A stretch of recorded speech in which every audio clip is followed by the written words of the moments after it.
Hello everyone! In this video, I'm going to show you how to refund a Deliveroo order. First, go to Order Help. Open the Deliveroo app or website and tap Order Help after placing your order. Select your order. Choose the specific order you need help with from your order history. Request changes or cancellation. You can ask to cancel, update delivery details, or change items. State your concerns. Clearly explain why you're requesting a refund, such as a wrong item or late delivery.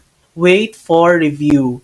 Deliveroo will check your request and process the refund if eligible. And that's it. That's how to refund a Deliveroo order. Thanks for watching. If this video helped you, please like and subscribe for more helpful tutorials.